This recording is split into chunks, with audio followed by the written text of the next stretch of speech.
nobody's watching me right now. So today we are talking about episode 3 of Wolf Hall. And just like last week, I'm going to get it up on the TV. I'll put it on mute and then we can fast forward through it and talk about it.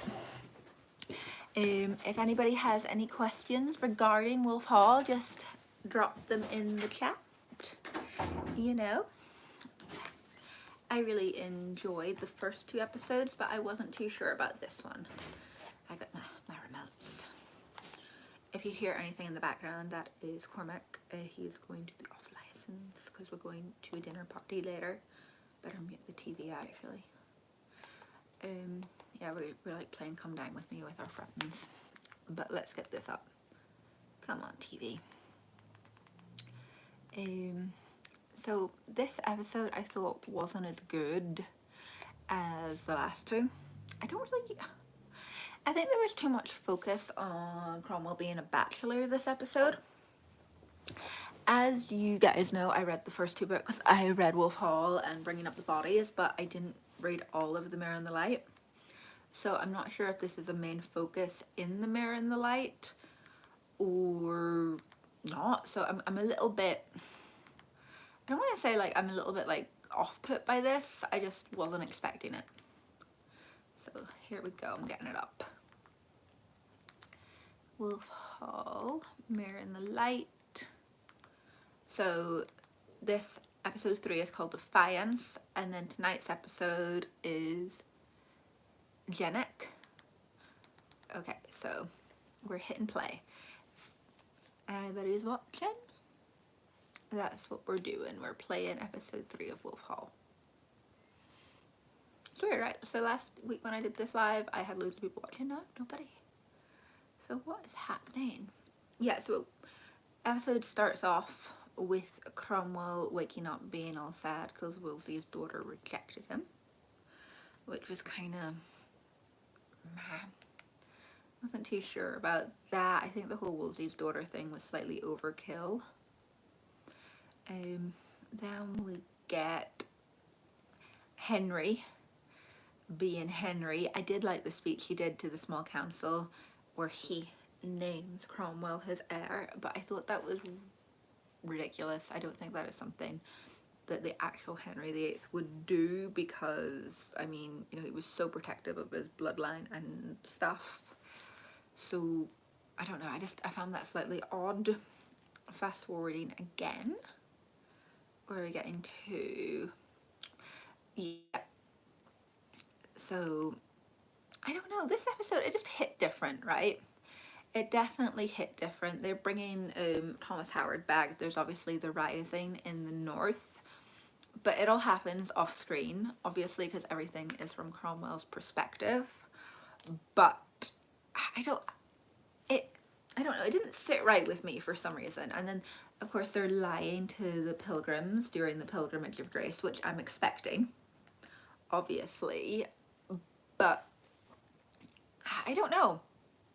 I think it would have been good if we'd seen a little bit of off-camera action or even something in the distance to prove this Rising is such a big deal. I felt like it was downplayed a lot by Cromwell when, you know, this was actually probably the largest threat to Henry VIII's throne throughout his reign. There is, of course, you know, them being scared of like being Cromwell's servants and being tied up and hung, drawn and quartered for being Cromwell's men, but I don't know if that was an actual thing during the Pilgrimage of Grace. Correct me if I'm wrong, but I don't think they were as after Cromwell's men as they seem to be here, but I could be wrong. I'm not a historian. I was also kind of glad that Wolsey's ghost didn't make an appearance for once. Kind of glad the supernatural element is getting played down, because I don't overly go in for stuff like that in historical fiction, and it needs to be done right, because if it's not done right, it's not good. Do we have any questions? We are now 11 minutes in because I've been fast forwarding and stuff. I'm not sure about the recasting of Chapuis. He seems a bit wishy-washy to me here, especially not taking any responsibility for contacting his master, just kind of being like, oh, you know, Pilgrimage of Grace is happening. We have nothing to do with it. Also, where are the Poles and the Courtenays in this episode? That was something else that really bugged me. I want to see Geoffrey Pole, and I want to see Margaret Pole, and I want to see some of the Courtenays. I mean, these guys are the old royal house of York. Why aren't they in this episode about the Pilgrimage of Grace? We hear about them. Henry's obviously concerned about them being involved in the Pilgrimage of Grace, but we don't see it. So that bugged me as well. Oh, hello, Titan, first person to chat. Okay, so we get the scene with the Queen and Jane with her ladies, which was absolutely fine. I really like Jane Seymour. And hello, Ricky, I don't know how to say that. Jane Seymour, the actress playing her, is amazing. I've seen some shots of her doing like fashion shoots and stuff with some of the other cast members to promote this show, and she's so beautiful, like off, like not in, you know, the Tudor stuff. Like I wouldn't have recognized her. And I really like Jane Rochford being nosy in this scene.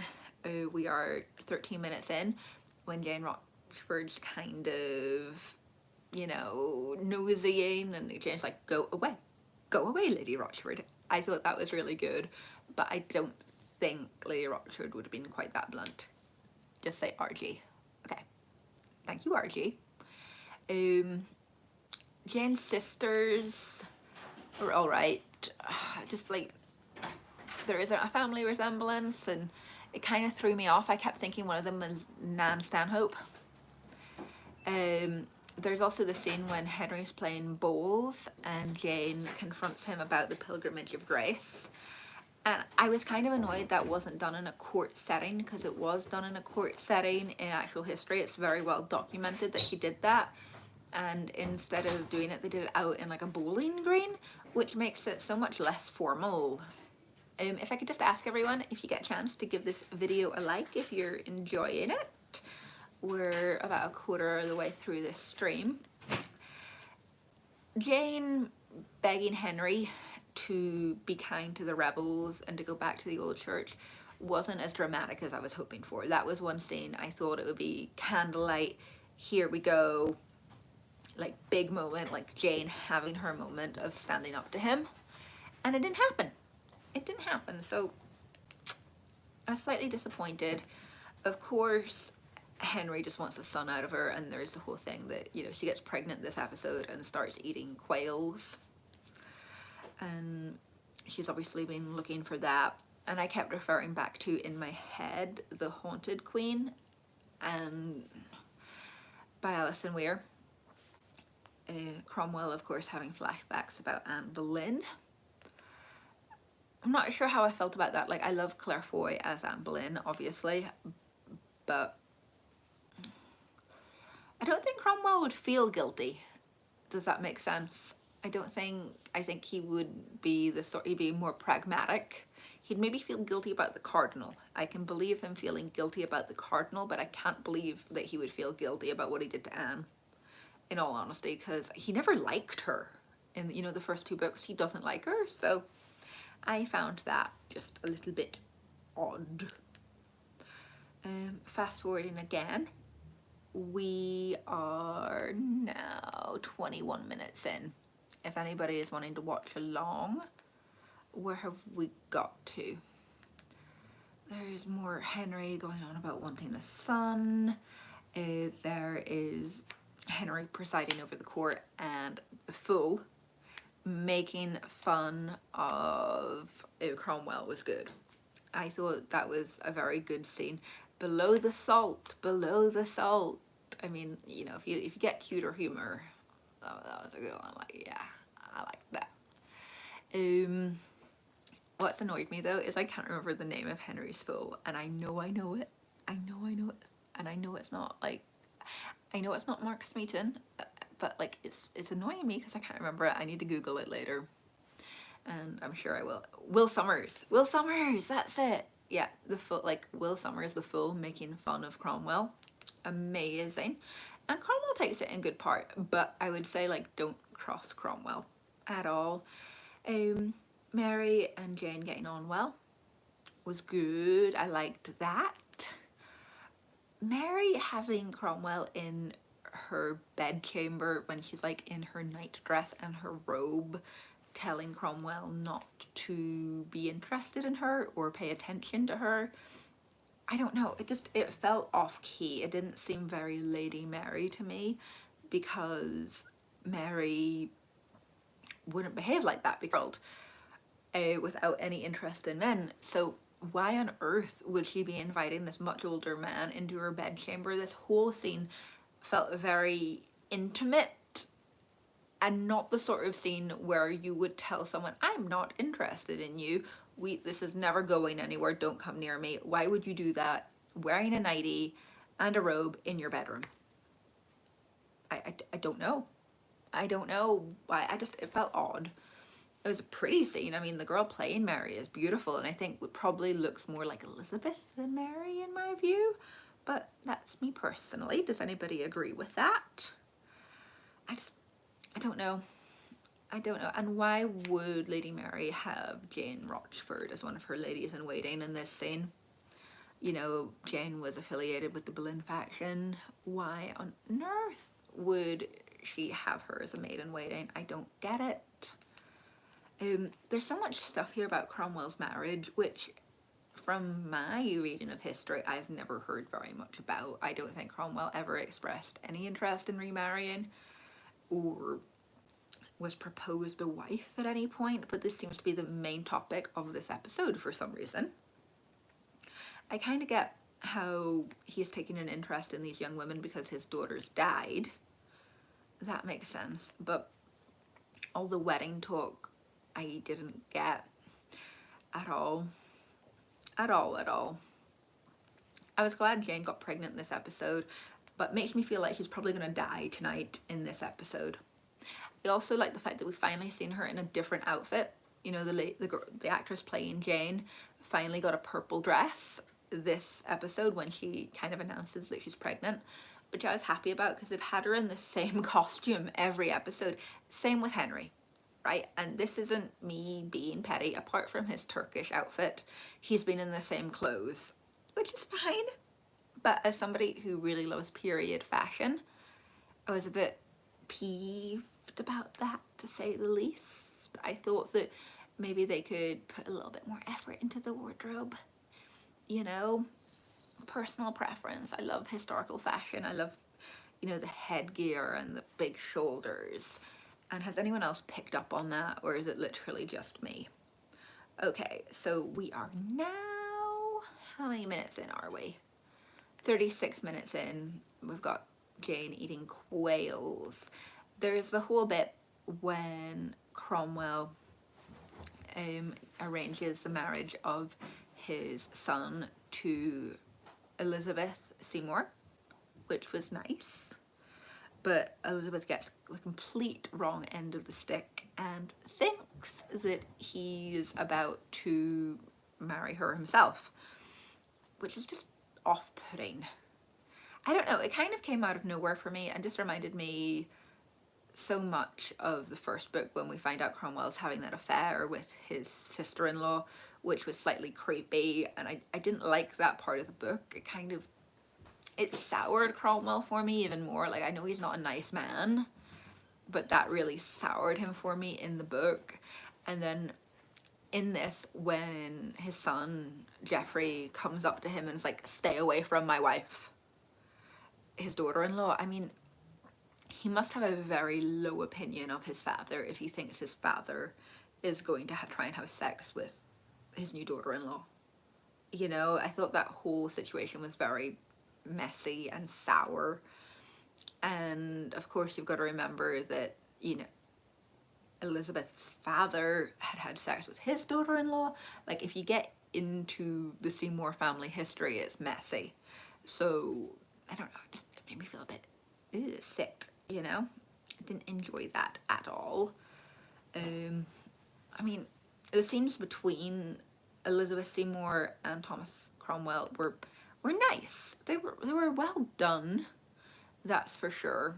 But nah, good acting, but it felt icky, it felt wrong, it felt unnatural.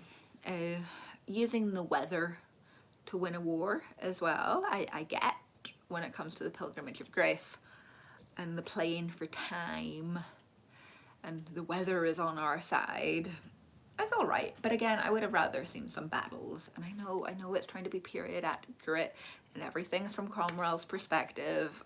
But again, it could have been a little bit more dramatic, a little bit. Where are we? We've got new Spanish ambassadors, and the bit where the new Spanish ambassador gives the message to Lady Mary, he puts it inside her dress, and then Cromwell like blackmails her to get the letter. He would not talk to a princess of the blood like that. He wouldn't. He's again, it made me feel like Cromwell was icky. Like I did not want him anywhere near me. And I've always he's not been my favorite character, but he's always been that kind of that, you know, anti-hero. But this episode, he felt pervy. You know, the whole character just felt pervy this episode. Did anybody else feel that, or was it just me?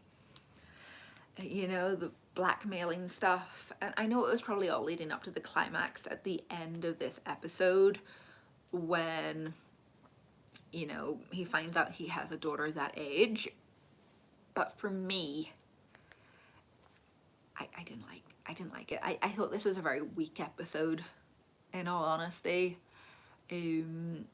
Again, it's good. It you know, for historical drama, it's very good compared to something like The Serpent Queen, but all over, not the best.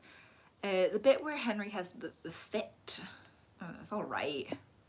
You know, again, I don't think that's something that actually happened in history, so a little bit weak. The bit where he finds out he has the bastard daughter as well, like the illegitimate child, it's a bit overdone. And I was wondering, you know, will she actually be his daughter, or will she be somebody out to take advantage of his newfound power, knowing that he has dead children? So, in conclusion, I thought this was a weaker episode. I probably would have given it a 6 out of 10. I thought Cromwell came across as pervy. I thought the dynamic with Mary was off. I thought Elizabeth getting the wrong end of the stick when it came to the marriage was off. I thought Geoffrey confronting his father about his infidelity with his aunt was off. I thought the illegitimate child was off. I don't know, none of it hit right. Did anybody else feel the same? Let me know, because we're coming to the end of this live. I am excited for the next episode because I think that'll be the episode where Jane dies. The next episode is called Janek. The birth of a prince gives Henry the heir that he has longed for, but at a terrible price. I mean, we know Jane's about to die. And I know this is only going to be 6 episodes, so how they're going to wrap this up so quickly, because years pass in between the death of Jane and the downfall of Thomas Cromwell. Years. So how are they going to tie it all up in a nice bow? That's what I want to know. Sorry, that was me lifting my water if I was wobbling. I think probably by the end of this episode, we might be getting him talking about Anne of Cleves. And it will feel rushed. I know it will feel rushed.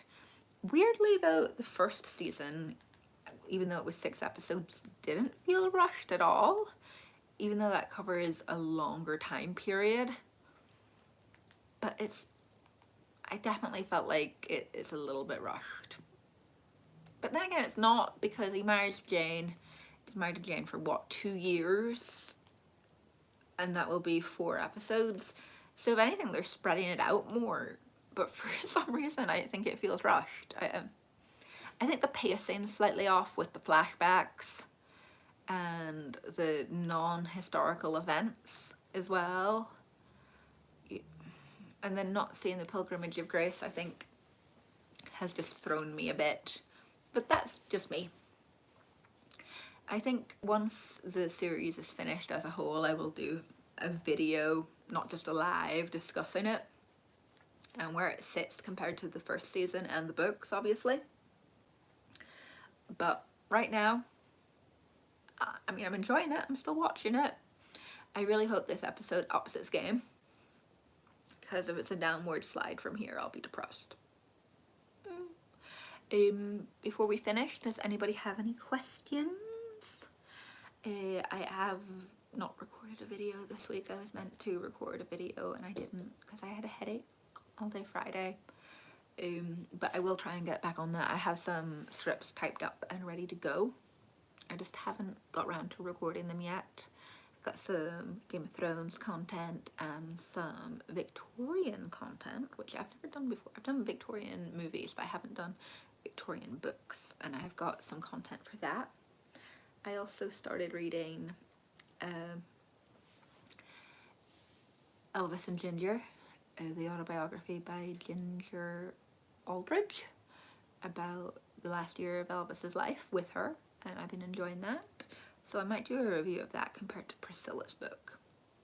But until next time, guys, like, comment, subscribe.